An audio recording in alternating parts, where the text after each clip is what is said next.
Hay palabras que duermen en la ceniza, esperando el soplo justo del dolor. No arden de golpe, no gritan su prisa, aprenden despacio el idioma del sol. El tiempo les talla bordes de silencio, las vuelve hondas, casi verdad, y en cada herida dejan un cimiento donde el miedo empieza a dudar.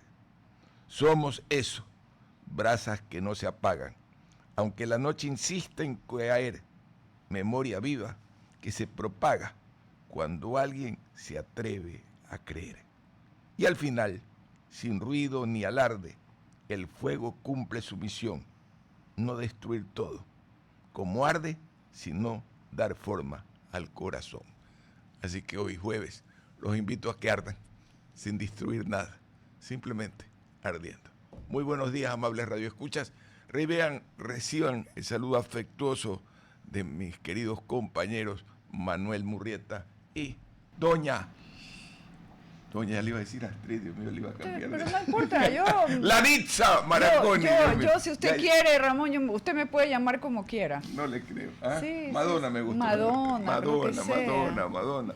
Buongiorno. Buongiorno. Reciban ese abrazo de corazón a corazón de nuestra parte. Este es su servidor Ramón Soremolda en esta mañana, querida Laritza. Del jueves 5 de febrero, ya estamos 5 de febrero del 2026, esperando que esta semana culmine de la mejor manera. Bueno, ¿cuál es la nota para usted de la semana o del día de ayer que le haya llamado la atención, querido Manuel? Y bienvenido nuevamente. Buenos días. Lo que a mí me llamó ayer la atención, y no es algo que esté en todos los periódicos, sino que es un avance en la tecnología. Resulta que ahora los agentes de inteligencia artificial tienen su propia red. ¿Y esto qué es lo que significa? Que comenzaron a poder hablar entre ellos. Creando un nuevo idioma también, para que los humanos no sepamos lo que están pensando. A ver, en realidad nosotros le ponemos esa dosis de maldad que no quieren que los entendamos. Lo que pasa es que crean un nuevo idioma porque es más eficiente que nuestra gramática. Pero nosotros humana. No podemos opinar. Solamente entre ellos escucharlos, nada más y leerlos. Claro. Interesante, ¿no? No, es súper interesante y se cumple con algo un sueño o pesadilla que tuve hace un par de años, cuando comencé a usar estas herramientas, que un día dije, ¿y qué pasa si un día mi inteligencia artificial comienza a hablar con la inteligencia artificial de mi cliente? Entonces yo simplemente me hago a un lado y veo cómo estos dos entes conversan. Y eso tiene algo que ver con, volviendo estos asuntos, con lo que decía Elon Musk hace algunos días, cuando comenzaba a hablar algo que parecía ciencia ficción, pero que podría comenzar a tener sentido, esto del salario, el ingreso universal. Pero esa no es una idea de no, Elon Musk. No, es una idea... ulterior, viene mucho antes. Fines del siglo pasado, principio, uno de los que puso fue el dueño de la telefónica mexicana, el señor Slim habló de eso hace por lo menos 15 años atrás. Y en la ciencia ficción está presente desde los años 40 más o menos. De hecho, es de aspirarse, por lo menos una parte de la humanidad que va a entrar en la era del ocio. Yo recuerdo cómo Europa ha ido tirando sus horas, igual los chinos. Cada día la tecnología los ayuda a reemplazar trabajo y tienen un trabajo diferente, ¿no? Un trabajo en la que se adentra la sociedad a usar mucha tecnología. Dígame usted cuál es su nota. Bueno, para mí me parece súper interesante el caso de Jaque desnuda el frágil sistema de la ANT. O sea, todos sabíamos lo que estaba sucediendo, pero obviamente se visibilizó la situación y la debilidad que justamente en el Expreso, en la primera plana, desarrolla el reporte, revela deficiencias como trámites sin documentación. Todos sabíamos muy bien hasta cómo comprabas licencias, de que podías pagar, pero obviamente ahorita ya se puso el dedo en la llaga. Esto es como el inicio y estaban también hablando sobre el tema de la ATM, ¿no? De comenzar a tener injerencia y los errores que ha dicho el gobierno de que todos estos servicios debieron haber quedado al gobierno y no haber sido entregados a los GATS. Han puesto un nuevo director que es Luis Darío Villacries, que el director de la Agencia Nacional de Tránsito, el funcionario en su primera aparición pública ofreció una depuración de la institución. Entonces, en ese sentido, vamos a ver hasta dónde se llega toda esta investigación. Yo comienzo a ver un deseo centralista del gobierno de Novoa, porque decir haber entregado las competencias a los municipios no fue un error. Una asunción en muchos países, el que es amante de Norteamérica, ahí la policía del barrio, la policía de la ciudad, la policía federal, la policía nacional, está estructurada así. Yo veo que hay un ataque a la institucionalidad municipal. Hoy vamos a tenerlo a Juan José Illingworth para hablar de este decreto que aparece como que fueran reivindicadores y le señalan el camino a los cuánto deben invertir en gasto público y cuánto en inversión privada. Perdón, en gasto público y cuánto en inversión pública. Y yo me pregunto, ¿y el gobierno nacional qué mensalidad se ha fijado? Porque esa es la gran pregunta. Ha dado el ejemplo, como mañana en su momento lo dio Febres Cordero, que puso límites, tú estás botándose la plata, ajustó la estructura e hizo funcionar. Yo no veo el ejemplo para que diga, oye, qué eficiente que es el gobierno del señor Novoa. Calquemos eso. Es una gran idea, vea, vamos adelante, no ha dado ningún ejemplo. Yo no veo que se cumpla en la relación de poder, restando gastos militares, educación y salud. Coge el resto de los rubros donde se podría hacer, digamos, mejorar la forma de manejar ese tema, sería pero fijarlo.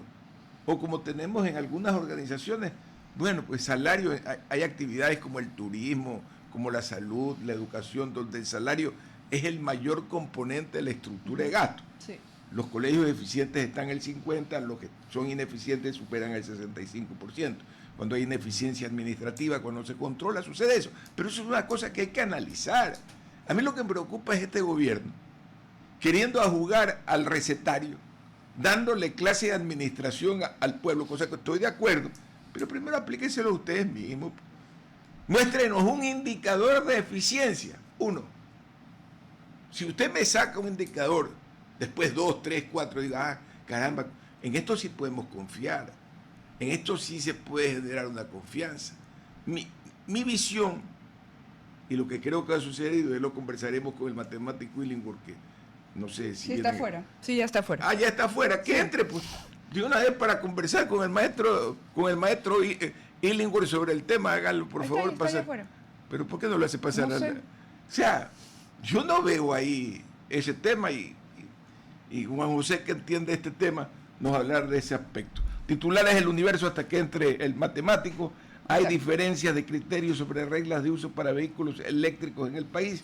Algunos dueños de motos eléctricas quieren regularizarlas para circular sin problema.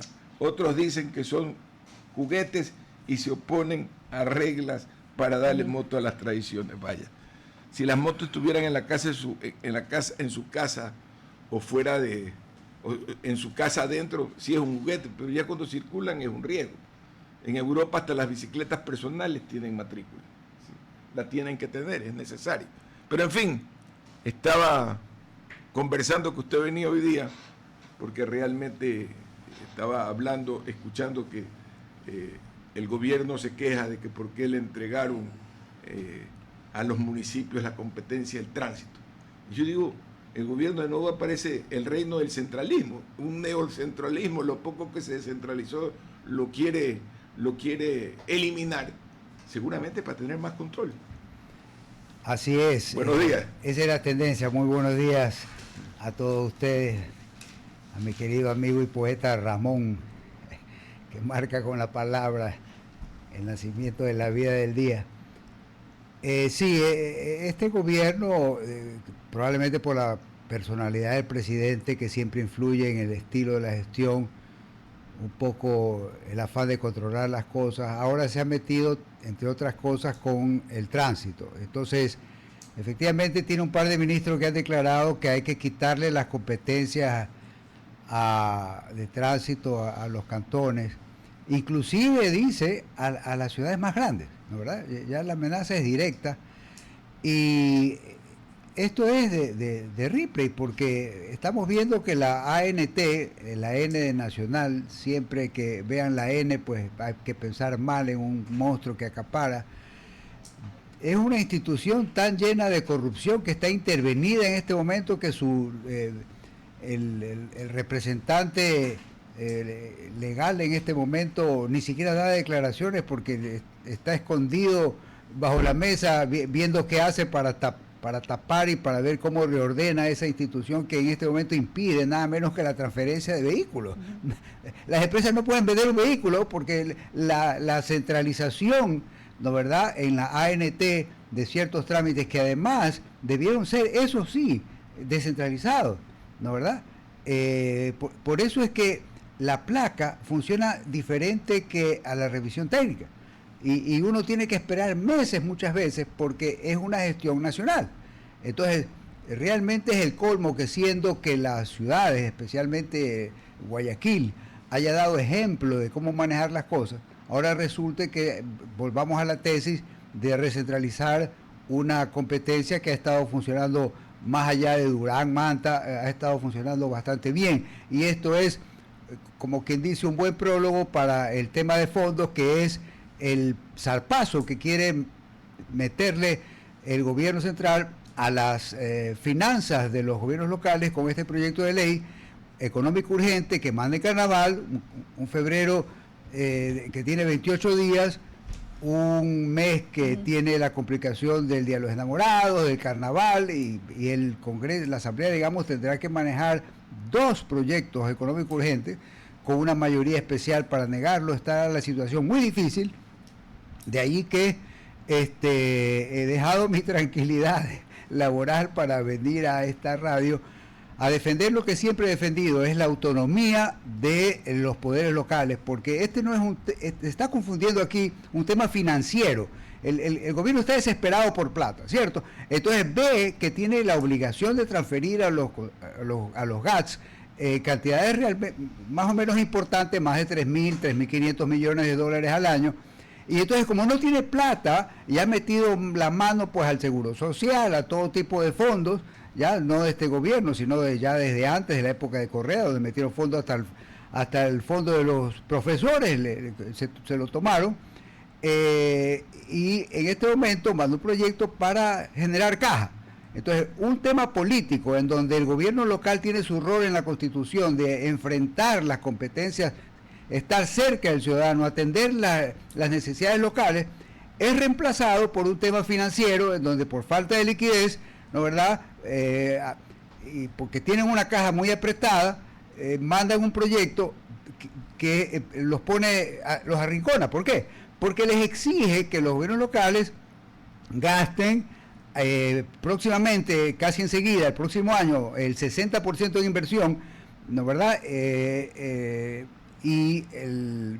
En este momento están gastando 39% en gasto corriente, ¿cierto? Uh-huh. Y quieren que ese 39% se reduzca, perdón, es al revés, 39% está gastando en inversión y quieren que lo suban a 60%, o sea, 21 de 39 es más del 50%, y quieren que lo suban para el próximo año.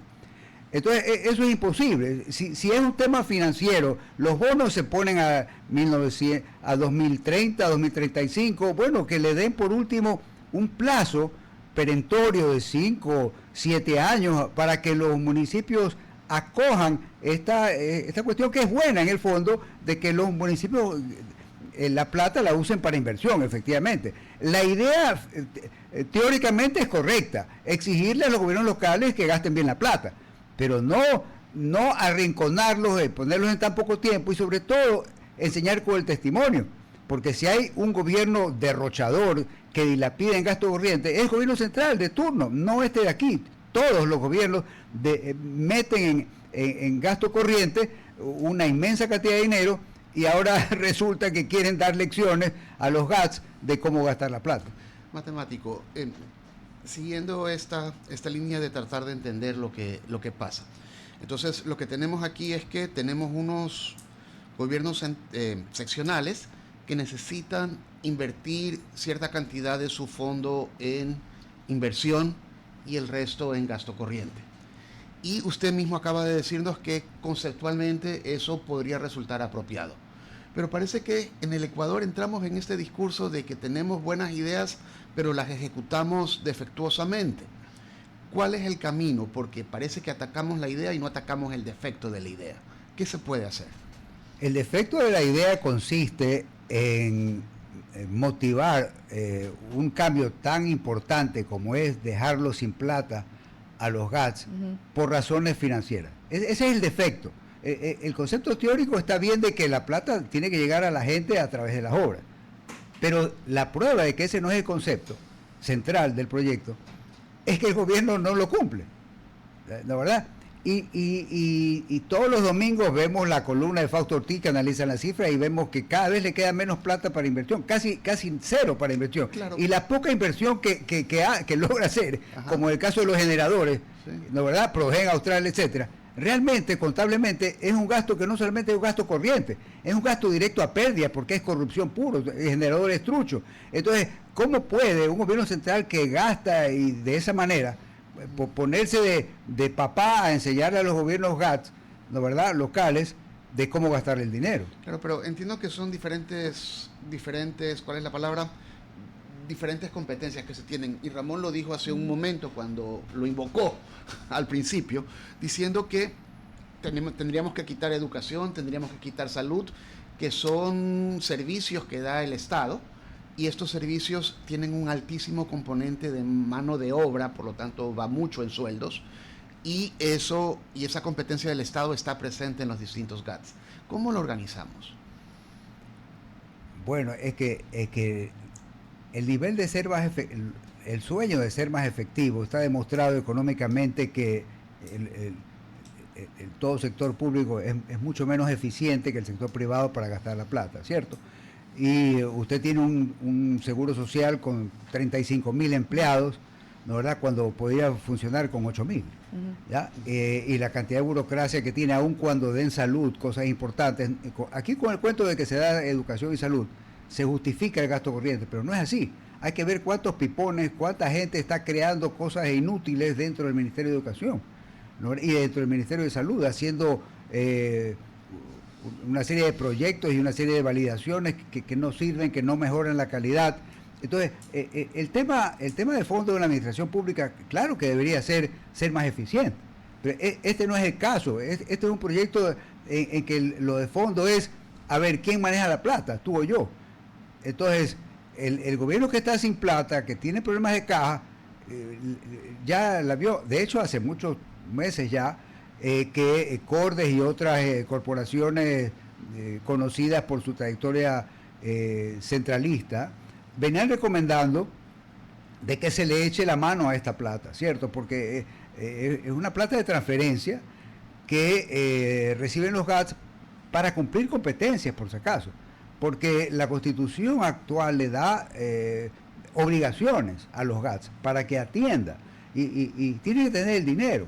Entonces, y estas transferencias cada vez están teniendo dificultades en realizarse. Usted ha visto que la deuda del gobierno central a los GATS es creciente, es varios cientos de millones de dólares, y cuando dicen que la van a pagar, realmente lo que hacen es decirle, mira, te doy estos papelitos, estos bonos, y se está pagando en gran parte con papelitos, y al GATS no le queda otra, ¿no, verdad?, que coger esos papelitos, porque de lo contrario se queda sin oxígeno.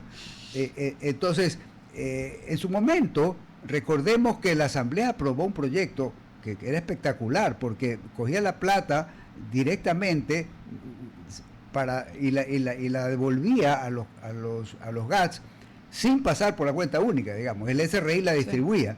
Sí. Y recordemos que aquí en Guayaquil, en todo el país, pero específicamente en Guayas, en el año 2000, ¿no, verdad?, la provincia votó para que el 50% de las rentas se quede en la provincia, el 50% aportemos a la finanza nacional, ¿no, verdad? Si eso estuviera vigente, otro fuera el cantar, porque entonces, si démosle plata, descentralicemos los ingresos, no solo los egresos, ¿no, verdad?, démosle a los GATS la posibilidad también ellos de recaudar impuestos de verdad, cosa que está prohibida porque lo que recaudan son apenas tasas, valores secundarios.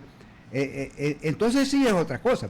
Pero se subió el IVA del 10 al 12, del 12 al 15, con el cuento que se iba a atender la seguridad, y vemos que no funciona. La seguridad ha empeorado. Entonces, ¿de qué eficiencia estamos hablando? Ese 3% que se subió del 12 al 15%, ¿cuán más útil hubiera sido si se le daba a los GATS precisamente para atender, por ejemplo, la seguridad?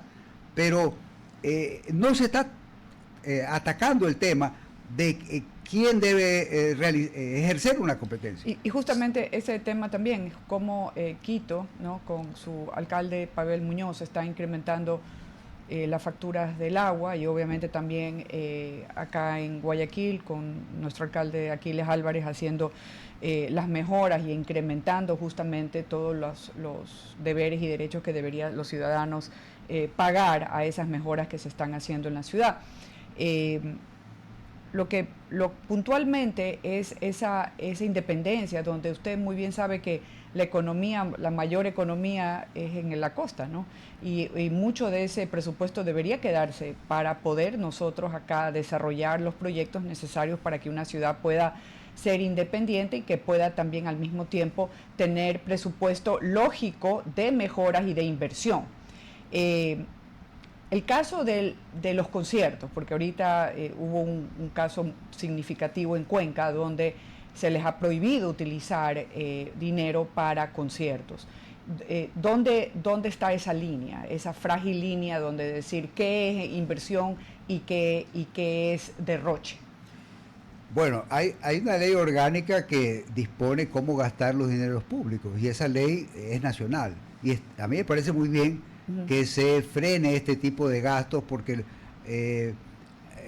aunque por otro lado uno puede defender, ¿no, verdad?, que la música es universal, que al pobre más que sea que le quede la música, pero esa música en esos conciertos debe ser financiada con propaganda, con publicidad, con acuerdos comerciales con las empresas privadas, y no usar dineros públicos. Yo estoy de acuerdo con ese concepto, ¿no, verdad? Pero eso se arregla limitando, normando en la ley que existe ya, por si acaso, y siendo más duro en el reglamento para ajustar distorsiones que pueden existir. Pero de ahí a decir, no, aguanta, yo voy a meter mano en la tajada, en el tamaño de la torta, porque el artículo, por si acaso, es una barbaridad. El proyecto de ley pretende reformar el artículo 192 de la COTAD, del COTAD. ¿Qué dice el COTAD en ese artículo? Trata de la distribución primaria. O sea, hay dos distribuciones, primaria y secundaria. La primaria es el tamaño de la torta que le toca a todos los GATS en su conjunto. Ok, aquí yo soy el gobierno central, la distribución primaria dice, ¿sabes qué? Te toca 3.700 millones para el conjunto de los GATS, estas prefecturas, municipios. Eso es lo que se deriva de la renta petrolera. Y ahí entra el 10% de la renta petrolera y el 21% de los ingresos permanentes. Okay. Esa es la distribución primaria. Otros artículos del COTAD disponen cómo hacer la distribución secundaria. Es decir, los GATS tienen ya la torta, que está más o menos grande, más o menos chica. Y ahí viene la secundaria parte. La secundaria dice, a mí me toca. Y ahí hay 7 criterios, que la eficiencia, que la mejora de vida, que la población, 7 criterios. ¿No, verdad? Una barbaridad de este proyecto es que no ataca la distribución secundaria, que es la que haría que el GAT mejore su gasto. No, ataca la distribución primaria. El único artículo que es reformado en este proyecto es el 192.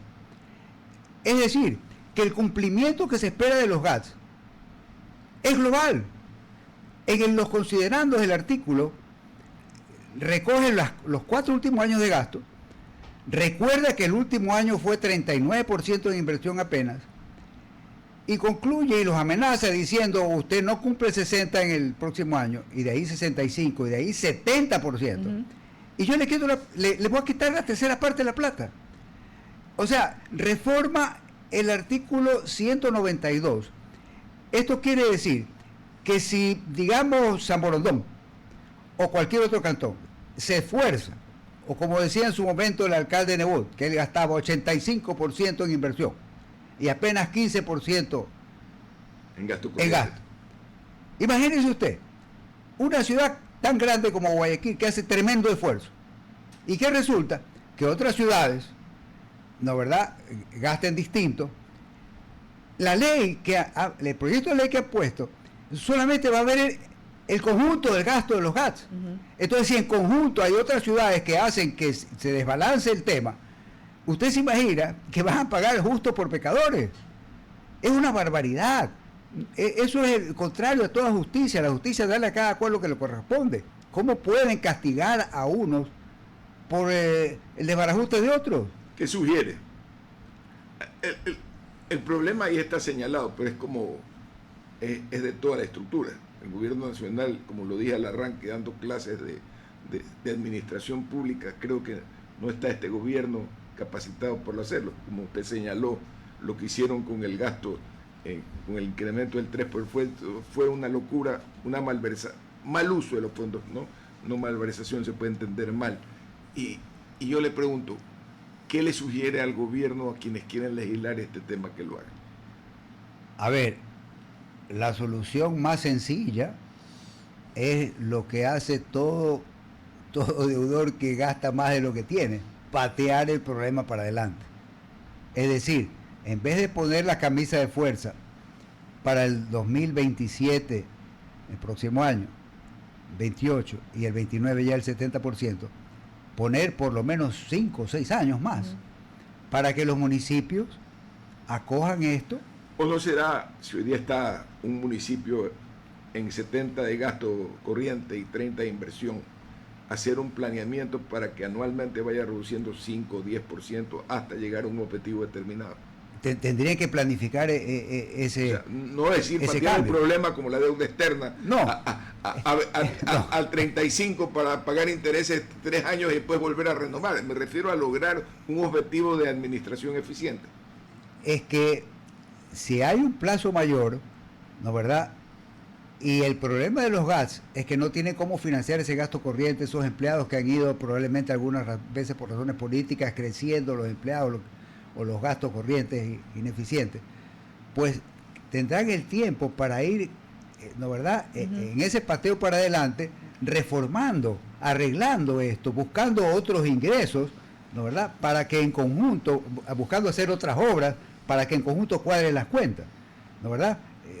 No le veo, esa es la una solución. La otra solución es, ok, tú quieres, dame plata de los impuestos, me quedo con una tajada y ahí seguimos. Matemático. Larisa va a hacer la última pregunta porque tenemos que ir a un enlace. Justamente el tema de Inés Manzano, la ministra, dijo que iban a recortar este año justamente el presupuesto de recursos humanos, es decir, seguir achicando el gobierno, que usted sabe muy bien lo complicado que es, ¿no? Porque obviamente tienes personas en diferentes estados de contratación y lo que le cuesta al Estado realmente sacar a ese personal. ¿Usted cree que eso podría ayudar un poco o en todo sentido, no solamente el Estado, sino también los GATS, de poder comenzar a recortar ese personal que usted dice, que tener exceso de personal, pero obviamente hay estas necesidades políticas que los obligan a contratar a estas personas dentro de sus GATS y de sus gobiernos? Pero nosotros pagamos impuestos no para pagar las necesidades políticas de turno, es decir, siempre se dice que es difícil reducir el gasto. Le digo, yo en mi vida fui una sola vez funcionario público, ¿no verdad? 3 años, director nacional del INEC, y reduje a la mitad la cantidad de funcionarios públicos que había en la oficina de Quito. De 400 bajé a 200. Wow. ¿Ya? Y entonces, bueno, eso pasó enseguida, que yo me ocupé del tema inmediatamente, porque siempre había pensado que había un gasto ineficiente ahí. Y le cuento que ya el segundo o tercer año me di cuenta que si yo volvía a hacer la operación, no pasaba nada. Si yo otra vez votaba la mitad de la gente, no pasaba nada. Podríamos haber, es más, en el INEC al inicio se hacían 12 publicaciones anuales y terminamos con 35 publicaciones anuales, con la mitad de la gente. Entonces siempre se puede hacer más eficiente, ¿no verdad? Algunos, claro, algunas instituciones más que otras, pero no hay que comer cuento con el tema de que ay, que no se puede, que hay profesores, que hay médicos, no. Hay médicos que tienen el consultorio al frente y dejan el saco o el mandil en la institución pública y van a despachar en el consultorio de al frente. Entonces no es cuestión de decir que por médico no puedes prescindir, sí puede ser mucho más eficiente, ya, y entonces, pero repito, esto de aquí, si es verdad que se lo quisiera también para el gobierno central, pero no es una solución matemático, esta ley del embudo y hacer que solo lo hagan. Matemático, tengo uno más temático que usted adentro que me dice que ya antes nos vemos a comerciales. Un abrazo y gracias por acompañarnos. Encantado. RTP 965, a la conquista del mundo digital. Presenta sus nuevas instalaciones y tecnología de vanguardia. Renovamos nuestro compromiso de seguir brindando contenido útil y de la más alta calidad. Programas de opinión con referentes de la comunicación. Noticias para contar todo lo que está pasando en todo momento. Una variedad de segmentos con lo que necesitas saber. Y asociaciones internacionales estratégicas. Todo para mantener a nuestra audiencia y seguidores siempre bien informados. Siempre en RTP. Buena compañía. La hora, querida compañera. Son las 8 de la mañana con 6 minutos. Usted está escuchando La Mañana en RTP 96.5, Guaya Santa Elena 98.7, pero préndaselo pues. Sí, no, yo 98.7 El Oro y el Real Audio en www.rtp.es. Eso. ¡Bravo! Le damos un chupete. Pero usted sigue diciendo chupete y no lo trae. Ya, es que yo se los doy a la salida, pero si no se ve mal aquí, que estén chupando aquí el chupete, Dios mío. David Rodríguez y Casa en el lado izquierdo del ring y continúa en el lado derecho el matemático JJ Illingworth. Don Ramón, un saludo afectuoso también para el invitado, el matemático JJ Illingworth, y para toda la audiencia que está muy pendiente de estos temas que estamos tratando desde temprano en la mañana. El mito fundacional. Leí a alguien que, reí a alguien que lo leí hace muchos años, que decía que la coartada inicial era el tema: América Latina no fracasa por carencias, sino por narrativas que le absuelven sus estupideces. Y yo creo que vamos en ese nivel. Don César Febres Cordero, sí, ya también, en la otra esquina, más allá, esquinado ahí. O sea, tenemos un ring más o menos hoy día, ¿no? Un ring de jueves. De jueves. ¿Ah? ¿Qué tal, César? ¿A qué tema? Bueno, estaba refiriéndome a las coartadas, ¿no? Y a la narrativa. No salimos de la narrativa. Y eso hace que Latinoamérica, y especialmente nuestro país, viva del cuento diario. Yo me pregunto, cuando veo al presidente, y es un tema que hoy día sí lo quiero seguir, y por eso le pido al matemático se quede un rato más.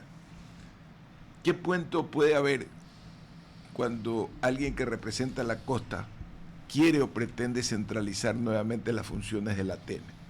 A mí eso me preocupa. O sea, centralizar lo que se haya descentralizado en materia de turismo, de tránsito. Mañana puedan pedir la centralización de otra cosa. ¿Qué riesgo corre el país con ese retroceso en eso que considerábamos avances? Illingworth. Leopoldo Benítez Vinuesa escribió que el mayor problema del Ecuador es el tema geopolítico, el tema regional. Entonces, esta centralización lo que va es a exasperar algo que ya se estaba venciendo a partir de las consultas de autonomía, a partir de la ley de descentralización, la ley del 15%, pero esta recentralización vuelve a plantear una oposición entre el gobierno central y los gobiernos locales y contradice, creo yo, las buenas intenciones que por otro lado pueda tener el gobierno, porque le pongo un ejemplo, el Puente Sur, que felizmente lo han planteado por etapas, es decir, construir los approaches tanto del lado de Durán como de Guayaquil por cuenta separada, con financiamiento distinto, y es lo correcto, porque eso facilita que haya una APP para el puente, es la parte central, digamos, ¿no? Y sin embargo, vemos a un gobierno peleándose con los alcaldes de todos lados, o sea, el de Cuenca, el de Quito, el de Guayaquil, ¿no, verdad? Y uno dice, bueno, ¿y en qué momento esta parte, ¿no, verdad?, que está anclada en Guayaquil, que es compleja porque hay que construir un puente también, se va a hacer? O sea, en vez de coordinar con los gobiernos locales, en vez de mejorar, no, se actúa un poco diciendo, ven acá, presta que yo me encargo, como que si fueran pues ejemplares de administradores, y estamos viendo que no es así. Por otro lado, César, para cambiar un poco el tiempo de irnos a la United States of America, 700 agentes del ICE dejarán Minneapolis. SAR de la Frontera anunció retiro tras la cooperación de las autoridades locales. ¿Qué pasó ahí? Ahí, a lo mejor vale empezar por ese título, ¿no?, de Tom Homan, SAR de las Fronteras. Hace mucho tiempo en Estados Unidos se usa extraoficialmente, de manera informal, el título de SAR para designar a quién va a encargarse de un tema específico, delicado, de control, ¿no? Puede ser SAR de la droga, SAR de la banca, hay SAR de la frontera. Y la llegada de Tom Homan la comentábamos hace varios días ya, porque se da a raíz de la salida, digamos, de otros elementos de liderazgo, ¿no? Entre ellos el señor Greg Bovino, que es uno de los comandantes de la patrulla de frontera. Recordemos que hay dos agencias ahí, ICE y patrulla de frontera, que René Good, que es la primera ciudadana americana que muere a manos de agentes, muere a manos de ICE. En cambio, Alex Preti, el segundo, el que vimos que le dispararon en el piso, muere a manos de la patrulla de frontera. Y esta es una forma de irse retirando Donald Trump de la ciudad de Minneapolis poco a poco, porque también, como lo mencionábamos hace varios días, dentro del Partido Republicano hay malestar. Saben que las encuestas, la gente no apoya estas operaciones en Minneapolis. Saben que la gente de Minneapolis los quiere fuera, que en eventos deportivos, que en las calles hay protesta constante, hay ataque constante contra los agentes, porque esto no es una política migratoria, y mucha gente que te dice, es que Obama deportó más. Pero esta no es la deportación típica, donde entran con una orden del juez a una casa, retiran a la persona, hay un drama familiar. Aquí están agarrando en la calle, a veces sin orden judicial, violentamente, buscando confrontación a cualquier persona que parezca medianamente sospechosa. Por error se han llevado hasta ciudadanos que parecen raritos o extranjeros. Han deportado a gente sin un delito violento a la Secota en El Salvador. Y esto pues se está volviendo políticamente delicado. Vamos con otro tema. Abogado Rodríguez, la imparcialidad, dice diario El Expreso, en juicio político a Godoy está en duda. Momentos en que el primer día del proceso cuestionan procedimientos y falta de transparencia. La interpelación se habría convertido en un litigio ordinario, e inclusive escuchaba que, y usted es el abogado, no sé si el que lo afirmaba está en lo cierto, que a pesar de que la ley no permite que un interpelado, cuando es como que no es presidente ni vicepresidente, tenga la presencia o la comparecencia de un abogado que lo acompañe, y que este presidente de la judicatura, perdón, el presidente de la comisión, el señor, me olvido el nombre, Fernindán, permitió eso y no se, digamos, no mantuvo el proceso de que Godoy no podía tener un abogado. Coméntenos un poco sobre eso. Don Ramón, realmente yo creo que las cosas están saliendo de contexto en este juicio político. Permitirle a Godoy ir a un juicio político y no hablar, porque eso es lo que está pasando. O sea, el señor Godoy habla en los pasillos, habla en las entradas de la asamblea, habla en cualquier sitio, menos donde tiene que hacer lo que es en el banquillo de los acusados, porque él no está en calidad de presunto, sino de acusado de haber cometido un delito o de tener una responsabilidad política, amén de las otras que existen, ¿no? Ahí hay responsabilidades administrativas, penales, porque el tráfico de influencias tiene otras connotaciones. Entonces, yo creo que el país está contemplando algo lamentable, ¿no? En el sentido de que se están haciendo demasiados esfuerzos por parte del gobierno, demasiados evidentes, para evitar una sanción, una condena a quien está en este momento de presidente del Consejo de la Judicatura. Yo creo que ya hay que poner un alto en esto. El gobierno se está desgastando demasiado. La justicia en el Ecuador está sentada en este momento en el banquillo. ¿Qué lectura le da a usted, Manuela, a esta situación del juicio de Godoy? ¿Qué lectura le da como ciudadano, no como abogado? Usted no es abogado, pero ¿qué es lo que le llama la atención de esto? A ver, varias cosas. En primer lugar, que resulta complejo para las personas entender por qué este señor es tan importante. Ese es el primer asunto. Obviamente, ustedes me dicen como abogados que es la persona que maneja el Consejo de la Judicatura y que eso básicamente es el que supervisa el sistema judicial. Pero la pregunta que siempre nos hacemos es hasta ¿por qué el señor no se va a su casa? ¿Por qué aguanta todo esta exposición y este maltrato? ¿Y qué hay atrás de esto? ¿Qué es lo que realmente está ocurriendo? Porque toda esta actitud obedece a un interés de alguien, pero ese interés sigue sin revelarse, no queda claro. Más bien devuelvo la pregunta, ¿qué está pasando? Yo le diría, rapidito, es sencillo. El gobierno necesita a Mario Godoy. Más allá de que el presidente le haya pedido la renuncia por Twitter, que es una cosa muy inapropiada, el presidente no debería inmiscuirse en lo que hace el Consejo de la Judicatura. En la práctica lo hace, y él lo hemos discutido ampliamente acá. El presidente sabe que el reemplazo de Godoy es Alexandra Villasís, y la doctora Villasís es cercana a los círculos hurtadistas, lacistas, esa derecha fina que no le cae bien al presidente. En el caso de que quisiera mandar a una terna, legal o ilegal, para reemplazar a Villasís, ¿quién es el presidente de la Corte? El doctor Rodríguez, que es en la misma línea. Por eso no lo sacan.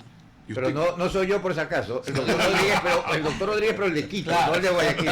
Valga la aclaración. ¿Qué opina JJ sobre este tema candente del Ecuador?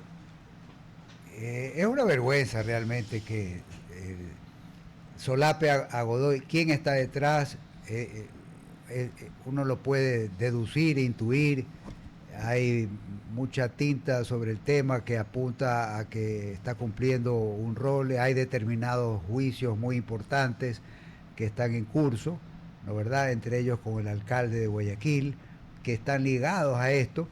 Y mientras tanto, creo yo que la justicia, la administración de justicia ha perdido reputación en estas últimas semanas, que es una cosa de locos, ¿no verdad? Un Godoy a quien pues el juez Serrano, me parece que es, dice que lo llamó para que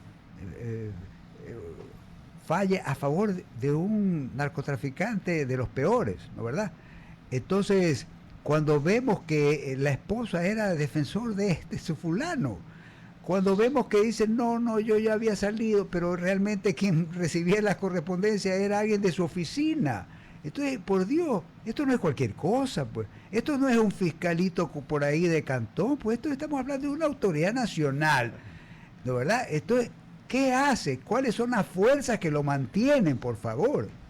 Juan José y Ramón, estamos hablando del juez de los jueces. El señor Mario Godoy es el juez de los jueces. Entonces, como bien mencionan, no se trata de una autoridad judicial menor. Y lo más grave creo que está pasando es que, por ejemplo, el señor Godoy hasta el día de hoy no le explica al país, ¿no?, por qué él no ha puesto ni siquiera una denuncia, porque supongamos que el señor Godoy, bajo la presunción de inocencia, no sea responsable. Pero ¿por qué no le pone una denuncia al señor Gaibor, que fue el que llamó al juez a nombre del presidente del Consejo? ¿Por qué no le pone una denuncia en la Fiscalía? ¿Por qué no le pide a través de los abogados del Consejo de la Judicatura que lo allanen a Gaibor? ¿Por qué en el caso del señor Tumali, que se divorció de la esposa sin que hasta el día de hoy la esposa sepa cuándo fue citada o notificada divorciada? Ella está divorciada, pero nunca se lo dijeron. O sea, están pasando demasiadas cosas en torno a este tema y la ciudadanía escucha muchos porqués sin respuesta alguna hasta el día de hoy, ¿no? Así como hay la caja chica, pareciera que el gobierno es la caja del silencio, ¿no? Porque se hacen como que quieren tumbarlo a Godoy, pero... Y don Ramón, hay cosas que están pasando... ¿Qué lectura le da a usted De la caja chica. No de la caja chica. Solo un todo el- temita, don Ramón, para no perderme Por algo, un tema cortito. Hasta las evidencias en el juicio desaparecen. Resulta que la Superintendencia de Compañías, Valores y Seguros, ¿no? De repente ya no se puede ver quiénes son los socios y accionistas del famoso estudio jurídico Invictus, porque cualquier persona puede entrar y ver esa información, es pública, ¿no? Pero resulta que en este caso, ¿no?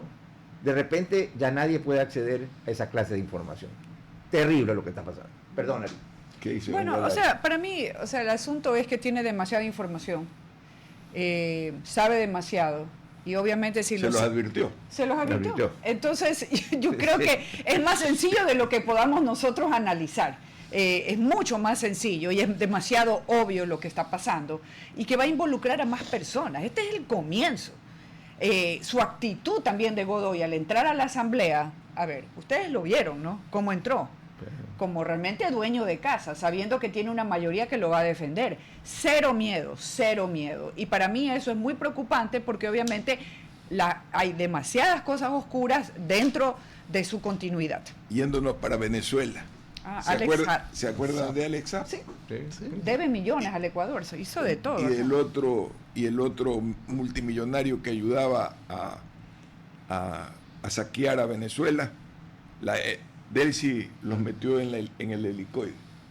¿Sabía? Vimos una noticia. Los metió presos, a los dos, no me acuerdo el nombre del otro. El dueño de Globo también. ¿Cómo ve usted ese de Globo Televisión? Sí. No de Globo, la empresa. No, Globo Televisión, Sí. sí. ¿Cómo ve usted esas maniobras en Venezuela, querido JJ? Realmente me supera el tema, es difícil entender todo esto de la droga, la intervención de Estados Unidos, la lógica, las relaciones entre una y otra cosa. Pero usted como matemático en esa ecuación, ¿qué podría...? O sea, me queda claro que hay fuerzas internacionales importantes coordinadas desde Rusia, ¿no verdad? Dedicadas a financiar políticamente gobiernos, dedicadas a facilitar el tráfico de droga. Entonces, el tema realmente es muy amplio y para mí difícil de entender, porque en el fondo el rol de los Estados Unidos termina siendo indescifrable, porque las bases americanas como la de Manta, existen más de 200 bases en Estados Unidos y yo no sé cuántas de ellas ha encontrado las toneladas de droga que entran todos los días. Entonces uno se pregunta, a ver, siempre hubo históricamente un aliado, antes era Banzer, me parece que era en Bolivia, Noriega, y fueron subiendo realmente de Bolivia a Perú, después se trataron, no, me refiero a que sí, hubo siempre un zar, para hablar en los términos de César, un zar antidroga, ¿no verdad? Okay. Y que fue cambiando de país hasta que llegaron a México. Entonces, en esta lucha contra la droga, lo que se ha visto es que ha ido creciendo el tema. Por debajo hay mucho dinero sucio. Realmente estamos en este momento en un mundo en donde por un lado crecen las empresas más importantes, Elon Musk, Nvidia, que tiene trillones de capital, pero por otro lado las mafias con los capitales rusos mafiosos, con los iraníes, etcétera, circulan, ¿no verdad? Alimentan también las compañías, los bancos se hacen los giles, entonces creo yo que es muy difícil, al menos para mí, entender qué es lo que realmente está pasando debajo de todo ¿Usted esto. podría hacer una síntesis de por qué está el financista de SAP en la cárcel? Escuchaba al que le escuchaba, ya me olvidé quién era el que le escuchaba, creo que era un español, que decía que es una pieza fundamental que SAP sea extraditado, porque va a ser extraditado el Ecoidal en las próximas horas, una pieza fundamental para fundir a Maduro. Y Delcy Rodríguez parece que estuviera haciendo ese juego. ¿Qué análisis le hace a eso? Algo llamativo, Ramón, inmediatamente para mí, es que Alex Saab fue parte de un intercambio. En el año 2023, en el gobierno de Biden, Estados Unidos le dio a Venezuela a Alex Saab, que fue liberado, a cambio de una treintena de personas, cerca de 10 de ellos ciudadanos estadounidenses. Y me parece extremadamente irregular que escasos años después de un intercambio de prisioneros, llamémoslo, de detenidos, de presos, para usar términos a lo mejor más adecuados, el hombre otra vez se ha detenido y lo quieran a lo mejor extraditar a los Estados Unidos. Eso, de nuevo, le hace daño a Estados Unidos, porque el resto del mundo dirá, yo hago un trato con el presidente del Partido Demócrata y luego el republicano pues lo ignora. A lo mejor en el futuro hago un trato con un republicano y el demócrata me hace lo mismo, y hasta dónde puede llegar esto. ¿Por qué se lo hace? Bueno, a lo mejor dirán, es que el trato fue con un gobierno ilegítimo, y el trato fue hecho por un gobierno débil, aparte que algunos republicanos lo consideran ilegítimo a Biden. Hay más de uno que irá, por el caso Sucre de ley, que esto es porque lo van a perseguir a Correa. Yo no lo descarto, pero yo creo infinitamente más probable que Alex Saab lo busquen porque era financista de Maduro, y el caso Maduro, por su cercanía con la línea dura del Partido Socialista Unido de Venezuela, y a lo mejor también para que puedan decir domésticamente, miren, estamos revirtiendo las decisiones del débil Biden, ¿no? Correita no es tan importante. Estoy de acuerdo en lo último y mejor no mencionar ese personaje. Siguiendo con el asunto acá también, veamos qué pasó. Interviene en Venezuela, lo sacan a Maduro. Muchos decían, bueno, pongamos al doña Corina o al presidente que está exiliado en España, creo, en el poder. Pero sacaste a Maduro. Pensemos lo que pasó en el Ecuador. Tienes casi 30 años de generar todo un aparato estatal favorable al chavismo. ¿Cambias la cabeza? ¿Va a cambiar algo? No, es un proceso de desmontaje. En este proceso, además de eso... Montaje y remontaje. Claro, hay que desmontar y volver a montar con todas las aceptaciones de la palabra montar. Sí. Todas las aceptaciones posibles de la palabra montar. Hay un montaje ahí. Y dentro de eso, lo que es una arquitectura muy compleja, cómo vas reemplazando esa estructura con otros asuntos. Y en el camino seguramente van cumpliendo hitos. Y este señor Saab sabe dónde está la plata, cómo se mueve y hasta dónde va lo de Maduro. Y es una pena, por otro lado, si alguien pensó que las cosas en Venezuela con la salida de Maduro se iban a resolver.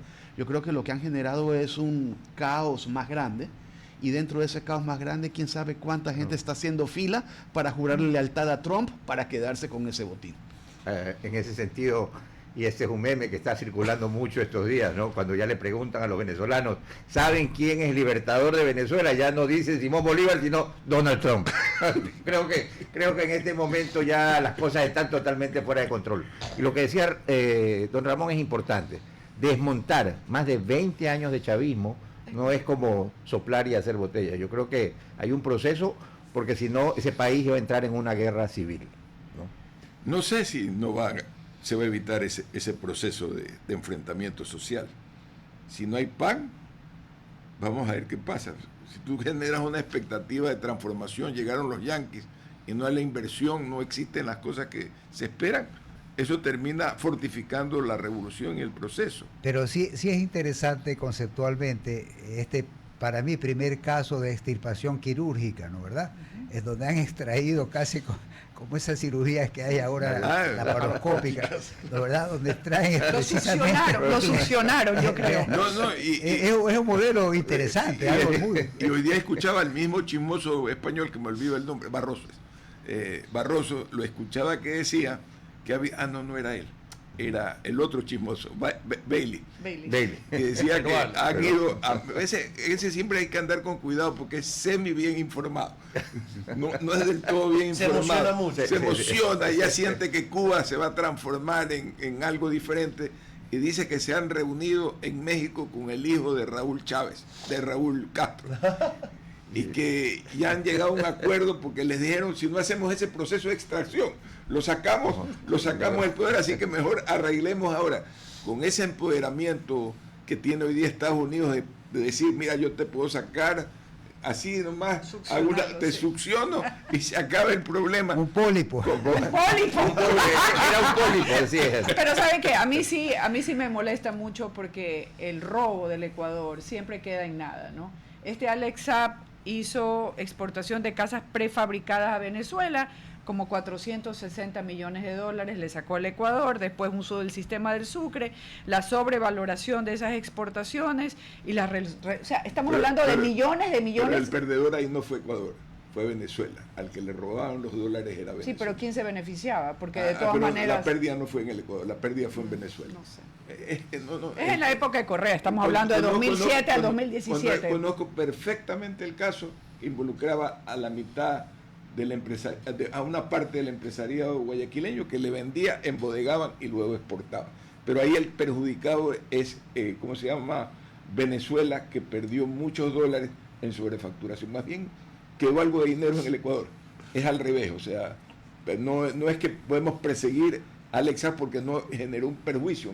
El perjuicio lo generaron es en el otro lado del país. Aquí generaron fuertes honorarios.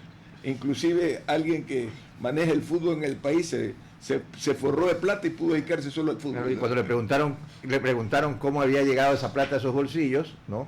Sí. No lo vamos a mencionar, dijo que él facturaba grandes honorarios y emitía facturas de millones de dólares por servicios profesionales. Así Hasta es, ahí nomás dejemos el tema, porque realmente hay harta tela que cortar todavía. Pero definitivamente va por otro lado. Sí. Ahí hay lo que hay es potenciales delitos Ahí hay tributarios. tela, exactamente. Sí, pero Eso no hay un perjuicio en la balanza de pagos por el Ecuador. Más bien hay un favorecimiento en alguna forma desde el punto de vista técnico.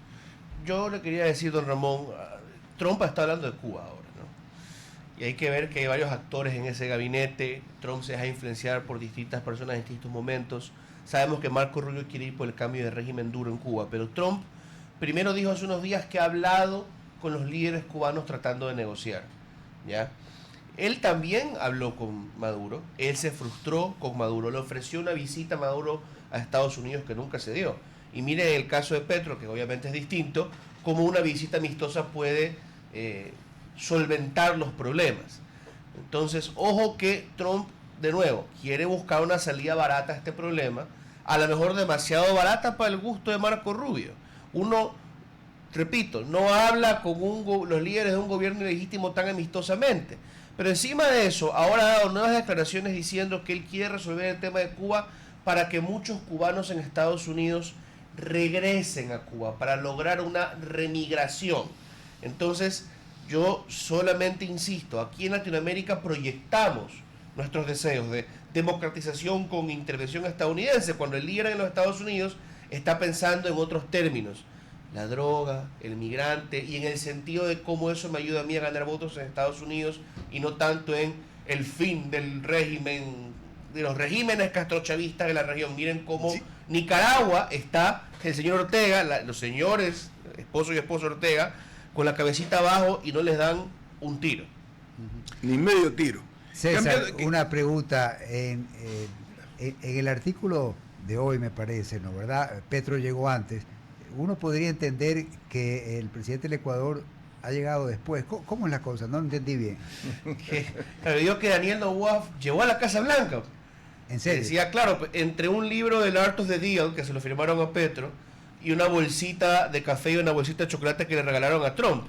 Llegó en el bagaje del señor Petro, que lo mencionó, que dijo, por favor, Mr. Donald, medie la pelea que hay entre Colombia y Ecuador. Y lo digo un poco en son de broma, para remarcar que me parece preocupante que un presidente nacido allá, ciudadano allá, hermano o ahijado de un ministro, de un secretario del gabinete, con tanta cercanía con los Estados Unidos, tanto apego más bien, no le hayan invitado antes que un hombre que le ha insultado a Donald Trump por años. Pero no es que ha pasado de Arabia por Washington. No es que se coló. No él le hizo en el imaginario, lo hiciste fantasear ahí. que aunque es matemático, le gusta divagar. O sea, para lectores como el matemático es que yo escribo. Pero hay un tema que antes de cerrar el programa, sí me gustaría dejarlo en el aire. Y es importante, y voy a aprovechar que está Manuel, es un tema precisamente de defensa de los niños. Se ha abierto un debate después de las declaraciones del presidente Pedro Sánchez, que le dice que ellos en España irán hacia la regulación de las redes de tal forma que los niños no puedan acercarse a las redes, porque tienes que tener una biometría que te permita diferenciar la edad. Obviamente Elon Musk saltó, lo trató pero como a perro, le dijo todo un tipo de groserías, y hay quienes defienden, la derecha, parte de la derecha española y europea defiende la actitud de la libertad del manejo de las redes, y esta posición que se une un poco a los suecos que han dicho en los colegios cero tablets, cero redes sociales. ¿Cómo ve usted eso? ¿Es positivo, no es positivo? ¿Qué dice usted como pedagogo, estudioso de la pedagogía? Caray, la primera respuesta es complicado.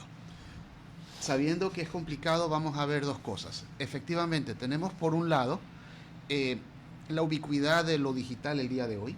Por lo tanto, efectivamente, nuestros chicos tienen que ser formados con competencias digitales. Pero por otro lado, usar los celulares como niñeras o distractores no está bien bajo ninguna perspectiva. Y el otro asunto que entra a competir acá es la patria potestad. Y mientras Ramón hablaba, yo pensaba en asuntos tales como el cigarrillo. El día de hoy, que un niño fume es algo abominable y que nadie va a aceptar y nos va a parecer horrible a todos. Hace 30, 40 años, chicos de 16, 17 años fumando era bastante aceptable. Hoy sabemos el daño que se hace. Sabemos también que el cerebro humano termina de cablearse, por usar un término más fácil, hasta los 5 años. Una persona aprende el 80% de lo que aprende en su vida. Hasta los 5 años tú aprendes qué es bueno, qué es malo, a manejar tus emociones y a comunicarte razonablemente. Si ese proceso de aprendizaje no está mediado y no está establecido claramente en la lógica, resulta muy complejo de desarrollar después. Y luego vienen toda otra serie de preguntas que nosotros nos hacemos, como por ejemplo, si el día de hoy, y aquí al lado mío está el matemático, yo ya no necesito saber programar una fórmula de Excel, sino que puedo narrarla y tengo un copiloto digital que me pone la fórmula apropiada, ¿cuál es la competencia que tengo que desarrollar? Tengo que desarrollar la lógica. Perfecto. Pero ¿cómo desarrollas la lógica sin saber la base matemática atrás? Entonces, la respuesta a la pregunta que hace Ramón es difícil. ¿Por qué? Pero él pone una solución, que es la biometría. Es decir, que las computadoras comiencen a venir con biometría para diferenciar al usuario. Claro, pero que te comiencen porque a diferenciar. Porque es un riesgo, ¿no? Sí, pero cuando uno es niño y va a la biblioteca del tío, en el caso mío había los libros de derecho, la historia del romanticismo, y por ahí se aparecía una penthouse. ¿Sí me explico? Sí, por ejemplo. Sí, pero en el caso de la biblioteca, Ramón, hay una mayor supervisión posible, o incluso está la responsabilidad del tío que va a saber en qué lugar estaban las cosas. A mí me pasaba cuando era niño que yo misteriosamente, y me enteré después, comencé a encontrarme con libros sobre sexualidad en mi casa. Cuando era adolescente. O sea, y el libro después aparecía ahí.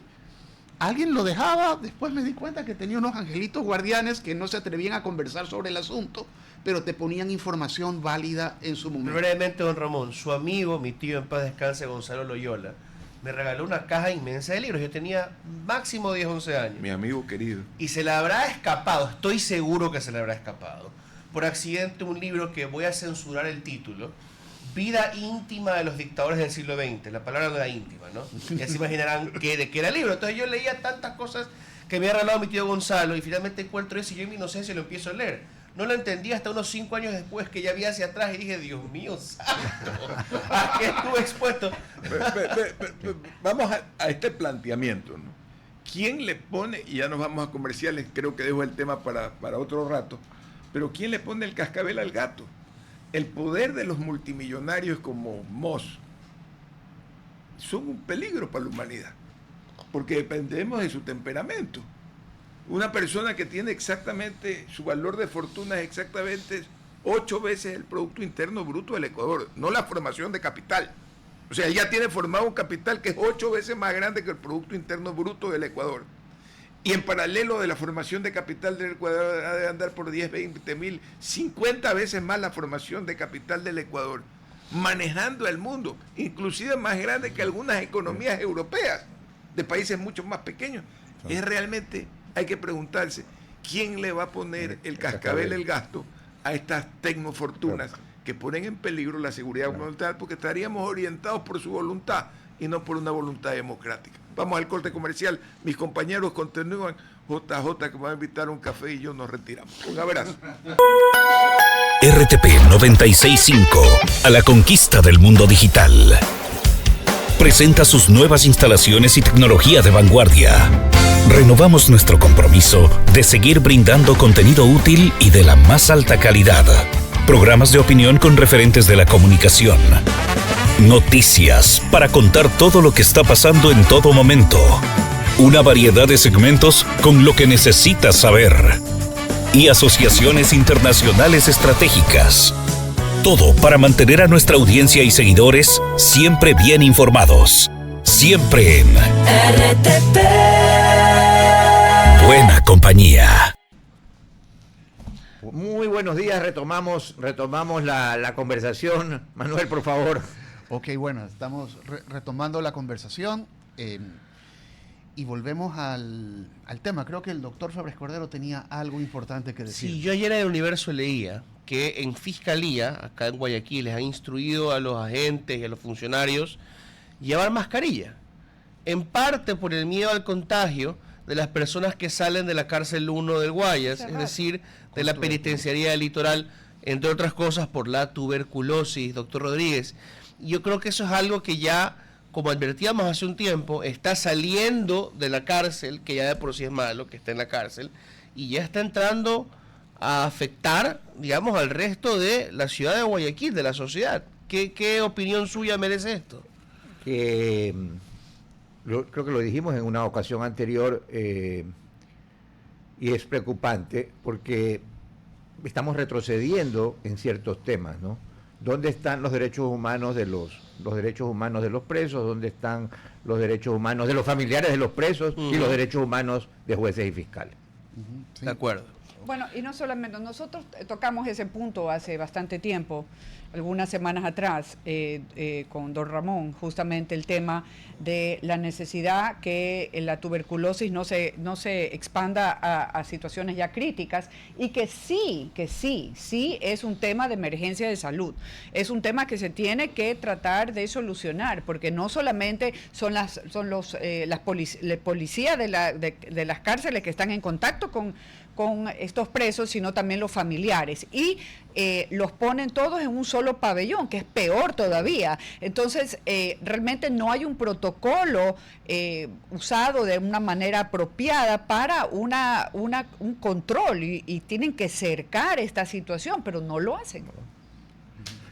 Bueno, entonces continuando con el programa el día de hoy, vamos a un tema que tiene que ver de alguna manera con la seguridad. Está con nosotros en la línea Paula Chiriboga, y ella nos va a hablar acerca de cómo afecta la inseguridad a nuestra salud mental.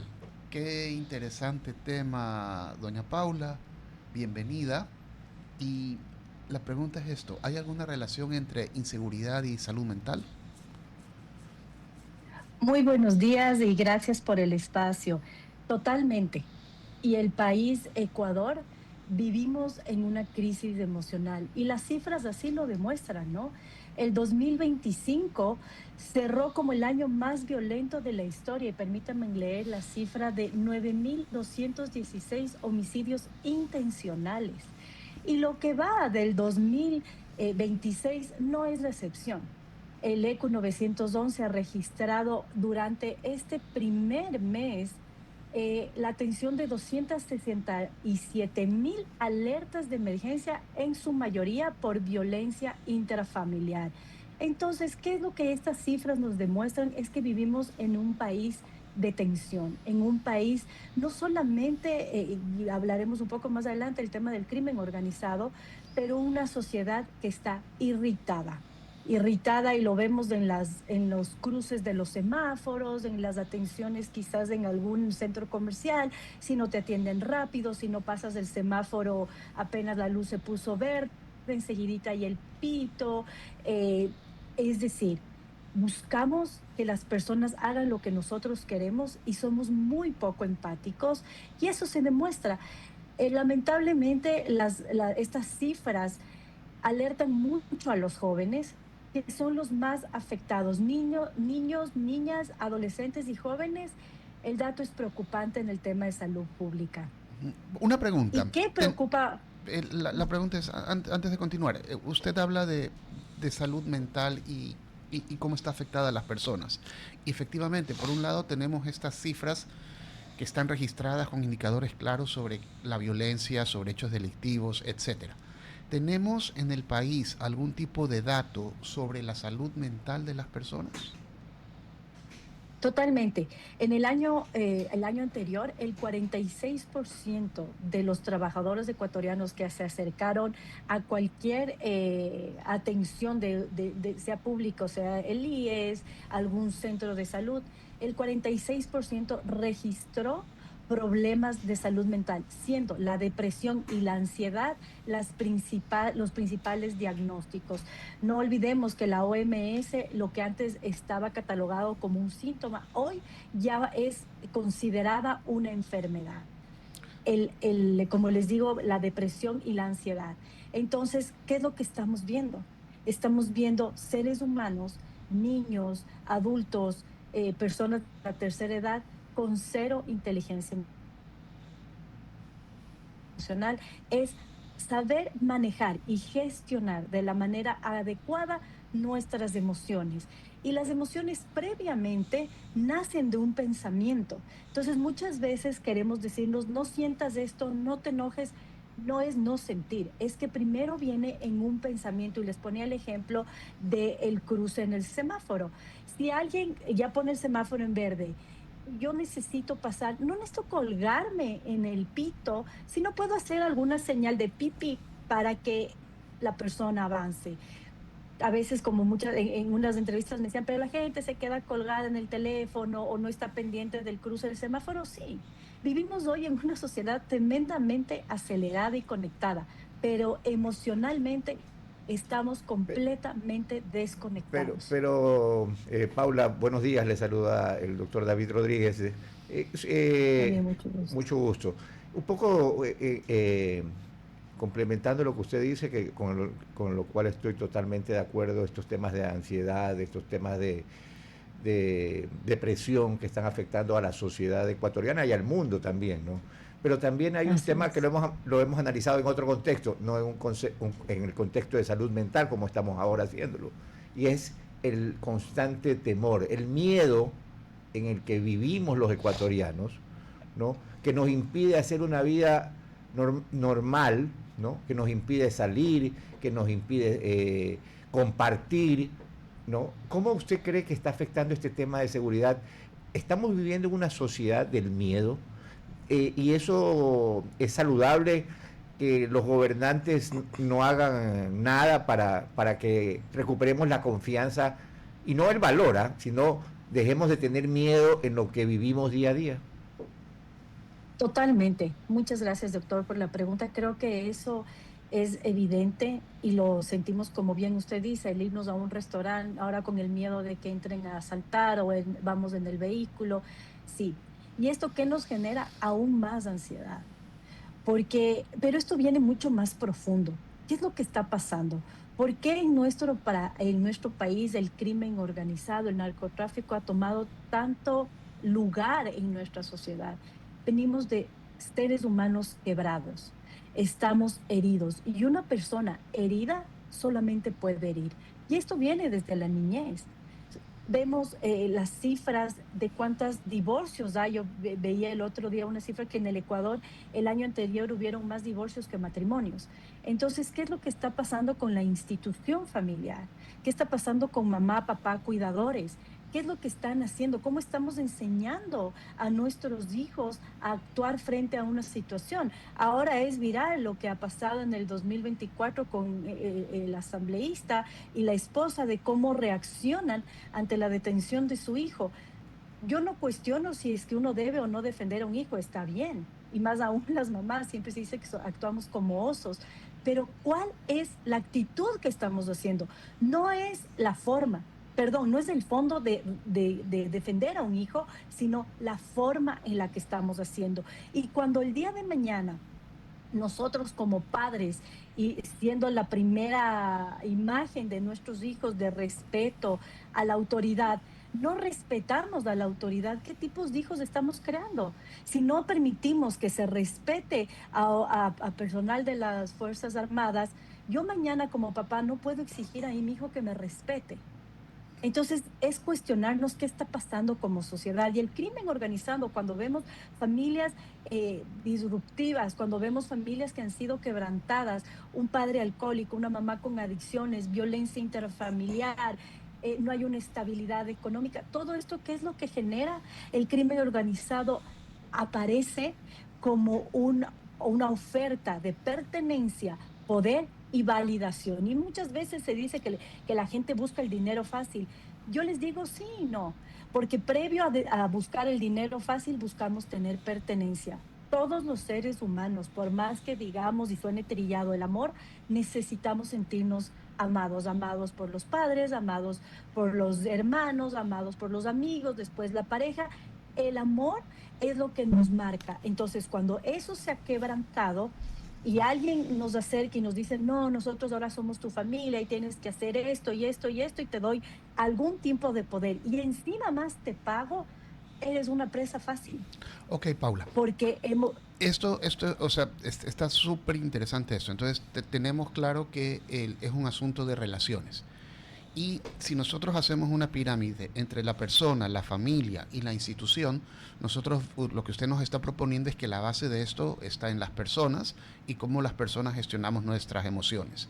Sin embargo, estas personas convivimos y vivimos en un entorno. Y este entorno es económico, es político, es social, es institucional. ¿Qué podemos hacer más allá de decir querámonos los unos a los otros?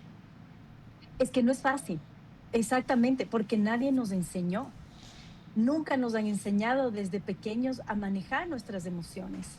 Y los padres repetimos lo que aprendimos.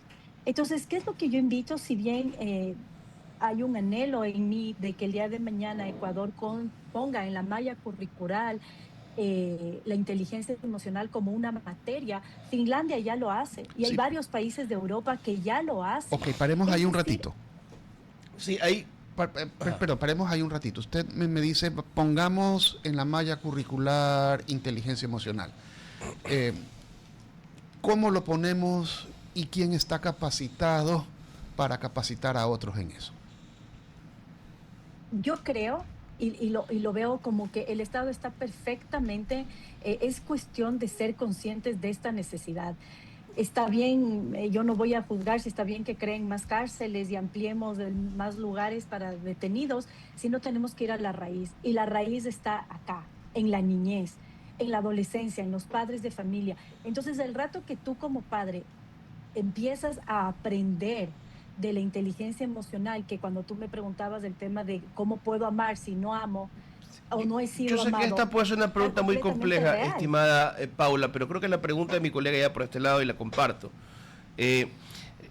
Hay instituciones de distinto tipo que dan clase de cívica, entran por un oído y salen por el otro. Ética, lo mismo. De hecho, muchos de los peores presidentes que hemos tenido tuvieron clase de cívica y ética. Hay instituciones católicas que dan clase de religión y producen ateos. Entonces, ¿cómo dar una clase de inteligencia emocional sin que se produzca lo mismo, sino que realmente forme? Porque parece más fácil, y espero no ofender a algunos viejos maestros que me escucharán, parece más fácil enseñar matemáticas, biología, historia, que estas cosas más abstractas, esta forma de vivir. ¿Sabes por qué es tan importante y especial? Y sí podría decirte que no generaría el mismo efecto, porque vas a lo más interno del ser humano. Y acá no usas ni religión, ni ciertos patrones, porque lo que aprendes es a tener una relación con Dios, más allá de una religión. ¿Y qué es lo que se basa la inteligencia emocional? Es autoconocerte, nadie nos conoce.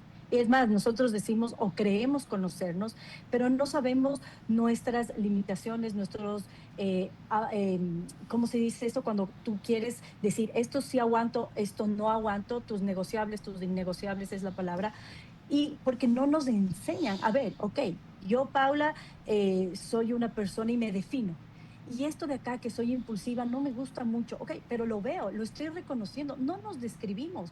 Yo en varios de mis talleres y charlas que doy les digo a los asistentes, en esta lista pónganme 10 palabras que les definan. Me ha pasado que se quedan hasta la cuarta y les digo solo cosas buenas. Solo cosas buenas. Se quedan máximo hasta la cuarta y yo les veo que están piensa y piensa porque no saben qué más poner. ¿Por qué? Porque no nos conocemos. En rato en que nos conozcamos y sepamos lo bueno, lo malo y lo que podemos cambiar y lo que no podemos cambiar, también lo abrazamos, ya sabemos quiénes son. Y ahí recién podemos decir que tenemos autocontrol. A veces nos mandan de uno a autocontrolarnos, pero no sabemos ni qué nos pasa. Tenemos depresión, ansiedad, pero no sabemos qué es lo que nos está generando.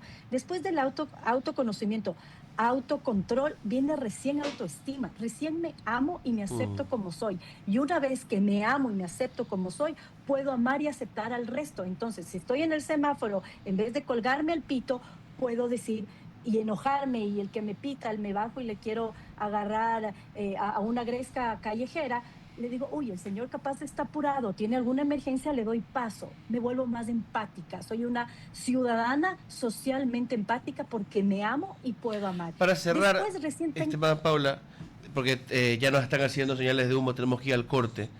Y el señor no es muy enojado, es enojado.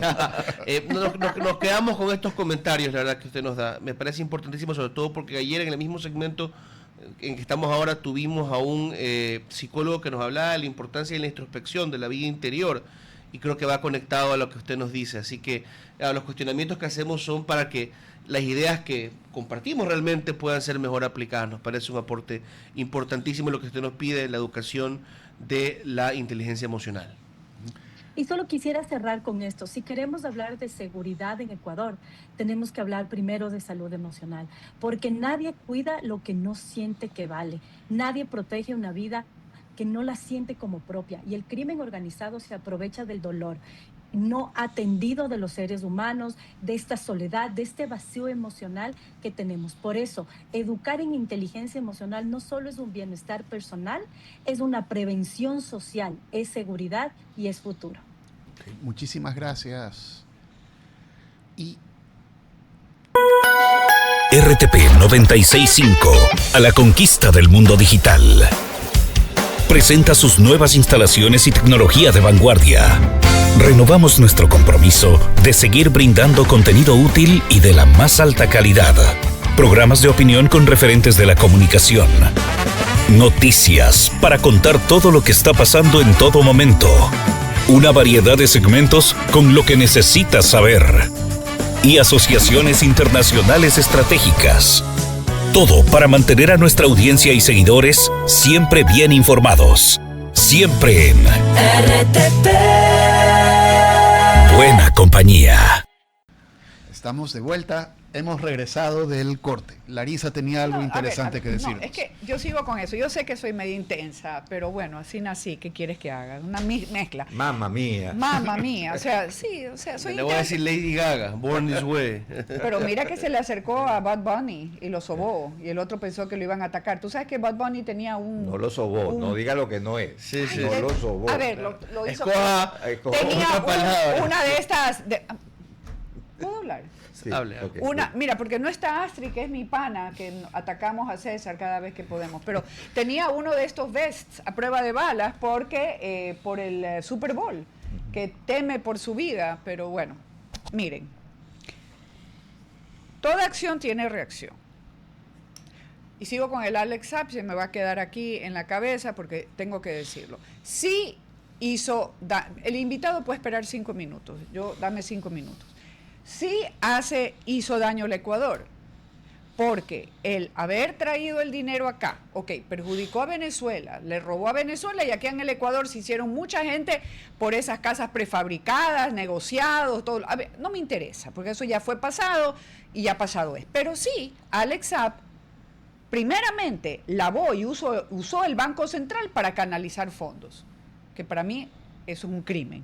Segundo, una evasión de impuestos. Jamás pagó impuestos, el SRI, y tampoco está en el SRI porque lo borraron. No sabemos realmente la realidad de la cantidad de plata que lavaron aquí en el Ecuador. Entonces, si tú traes plata, Al SRI le tocó 0, Polito, 0, 0, 0 al Ecuador. Ahí, por lo menos, si tú haces un ejercicio de ver si de los dólares pasaron a Sucre, de Sucre a dólar o lo que sea, nunca se le pagó al SRI lo que debió habérsele pagado. Y entonces es un perjuicio para el país de millones de dólares. El lavado de fondos, una evasión fiscal y defraudación y uso irregular de las reservas internacionales. Entonces, para mí sí es un perjuicio demasiado grande y todas las responsabilidades que tenía de pagar lo que tenía que pagar no lo hizo. Pero obviamente en ese tiempo, y como en muchas veces agarran delete, o sea, un dedito en un botón y borran toda la información del SRI, de todos los... Para darle paso al entrevistado, estoy en buena medida de acuerdo, pero permítame porque quiero puntualizar algo, permítame ser la defensa no técnica de don Ramón, que no está aquí. No es porque yo sea Stalin Raza o que... No es porque yo sea Stalin Raza o él sea Mario Godoy, ya, para que se ría el entrevistado, pero él no dijo que no hubo daño o perjuicio de ningún tipo, Larisa, solamente para nuestra audiencia, no hubo ningún daño o perjuicio de ningún tipo, solamente que a nivel monetario el país afectado fue Venezuela. Generalmente la gente piensa en términos de si llevaron la plata del país. Aquí el problema es que el Estado por temas tributarios fue afectado, que la sociedad fue afectada por el cometimiento de un ilícito, porque eso de cierta forma daña a la sociedad y es lo que usted está diciendo. Yo lo que quiero decir es que lo que dijo don Ramón y lo que usted dice son dos observaciones compatibles. Así es. 9:15, tenemos ya la entrevistada con nosotros. Sí, está Andrés Benavides, adelante. ¿Cómo está, doctor Benavides? ¿Cómo ha pasado? Qué gusto tenerlo nuevamente en este espacio esta mañana. Buenos días, muchas gracias por la invitación. Cordial saludo a todos quienes están en cabina y quienes nos escuchan a través de RTP. Para entrar directamente, para aprovechar el tiempo de la entrevista, usted tiene una idea que para quienes compartimos la actividad en el derecho constitucional y me parece absolutamente novedosa, ¿no? Yo soy un convencido de que Ecuador no necesita más leyes, no necesita cambiar la Constitución. Hay temas que se pueden mejorar con pequeñas modificaciones legales. Me refiero al tema o al aporte que usted mencionaba de que sería importante reformar la ley orgánica de la función legislativa para que cuando una autoridad, ¿no?, sea sometida a un juicio político, ¿no?, palabras más, palabras menos de lo que usted ha mencionado, se suspenda o se lo suspenda en el ejercicio del cargo y así evitamos lo que lamentablemente estamos viendo en los últimos juicios políticos y en este en particular, que comienza todo un intercambio de favores. Cuéntenos un poco cuál es su idea y cómo se puede avanzar en el tema. Gracias. Mire, hace un par de años yo presenté una propuesta, hice una consultoría en el cual presenté una propuesta de reformas a la Ley Orgánica de la Función Legislativa y lo hice justamente en la Comisión de Fiscalización cuando en su momento era presidente inclusive Fernando Villavicencio. Y veíamos que el procedimiento de control político tiene varias deficiencias, tiene varios vacíos. Y uno de ellos, por ejemplo, tiene que ver con la priorización de los casos, porque lastimosamente una mala práctica que se ha dado en la Asamblea Nacional es que los procesos de juicio político tienen que guardar la cola, y por eso vemos que de repente aparecen juicios políticos a personas intrascendentes, no me refiero por su actividad profesional, el cargo que ocupan, sino porque prácticamente las omisiones que se los acusa son por cuestiones de bagatela, cuando en realidad hay otros que son pillos y les ponen a la cola. Entonces, por ejemplo, ese tipo de cuestiones hay que modificar. Y otro tipo de situaciones que deben ser mejoradas en el procedimiento de control político tiene que ver con lo que justamente usted menciona. Porque ya en los últimos procesos que se han dado de enjuiciamiento político en la Asamblea Nacional, vemos que las autoridades, en ese interín de la presentación del juicio político hasta llegar a la interpelación, comienzan a firmar contratos, a hacer desvinculaciones, a nombrar funcionarios, a dejar sin efecto cierto tipo de resoluciones administrativas, a archivar procesos sancionadores, a cuidarse de posibles procesos penales porque se atajan las pruebas, a guardar documentación.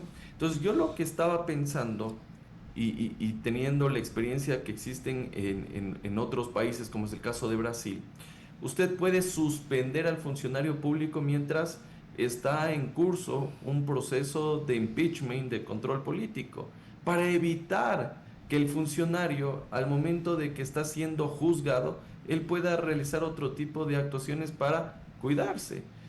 Ya vemos que lastimosamente en este juicio político que se le está siguiendo a Godoy, él termina convocando a jueces de Corte Nacional, quiere convocar a jueces de materia constitucional, removió a todos los directores provinciales.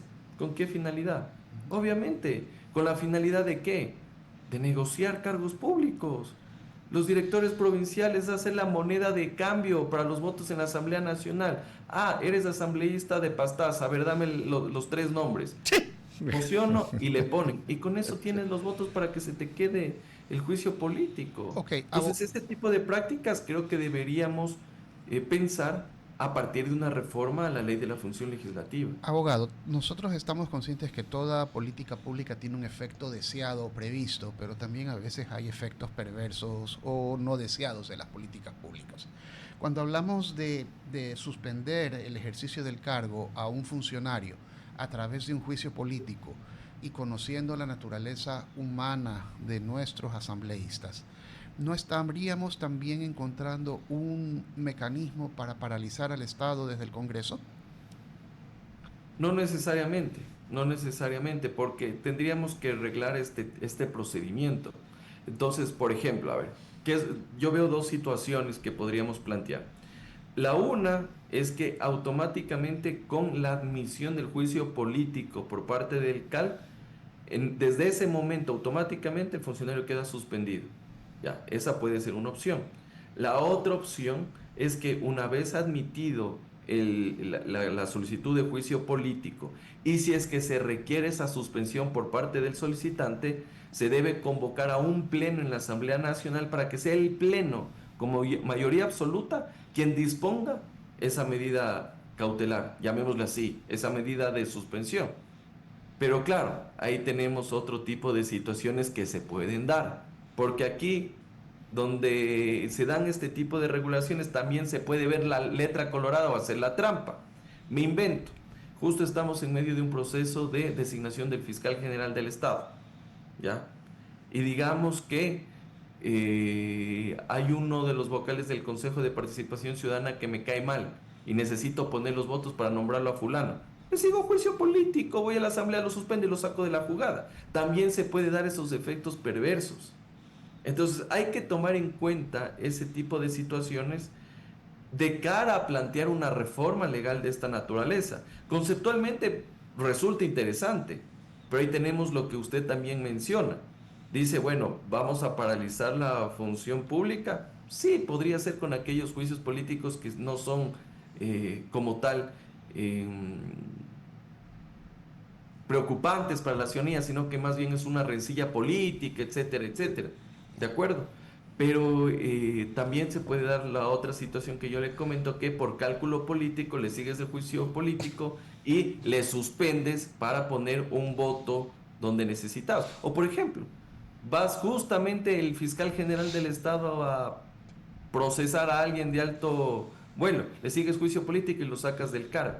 Entonces habría que ver algún tipo de excepcionalidad en este tipo de regulaciones, porque también puede darse lo que usted bien menciona y lo que yo también advierto.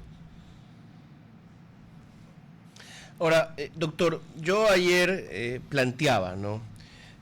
digamos, el escenario de un país bicameral al que me he resistido toda la vida a raíz de lo que he visto en la Comisión de Fiscalización, y se lo digo por qué, y por qué le planteo esta idea. Hemos visto cómo en el caso Godoy pues han querido convertir esto en un proceso penal, pues, ¿no? Con todas las garantías y todos los procedimientos, y cuando no es así, ¿no? Y se agarran de que el derecho a la defensa está garantizado en la Ley Orgánica de la Función Legislativa y lo interpretan desde su experiencia seguramente como abogados penalistas algunos. Y yo digo, en el sistema bicameral es más fácil diferenciar la etapa investigativa de un proceso de control político, la etapa acusatoria y la etapa de juzgamiento. ¿Por qué? Porque generalmente una primera comisión investiga, esa misma o una segunda comisión recomienda acusar, el pleno de la Cámara Baja acusa y finalmente la Cámara Alta juzga con un acusador que a veces proviene de la Cámara Baja. Entonces, en ese proceso más largo es más fácil evitar que se hagan estos garantistas de última hora.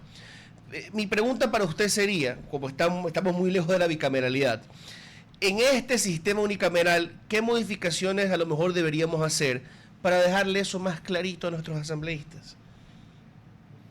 Un cordial saludo, estimado César. Mira, tenemos que diferenciar entre lo que es conceptualmente un proceso judicial o jurisdiccional con un proceso de control político. Y también creo que en las últimas reformas que se hicieron a la ley de la función legislativa en el año 2020, de alguna manera ya te decía el legislador qué tipo de pruebas tú puedes emplear de cara a un juicio político. Y tú tienes prueba documental, prueba testimonial y prueba material. ¿De acuerdo? Material no sé por qué. Eso solo te aplica en materia penal, pero pusieron material también. Entonces, evidentemente que las condiciones o las características de la prueba o los estándares probatorios son totalmente distintos a lo que tiene un proceso jurisdiccional. Porque en el proceso político prima la subjetividad y los principios que lo denominan de conveniencia y oportunidad política. Entonces no vas a tener el mismo estándar probatorio que lo que tienes un proceso judicial. Lo único que tú tienes que garantizar, y creo que es la única limitación que tú tendrías a nivel de un juicio político, es la licitud y constitucionalidad de una prueba.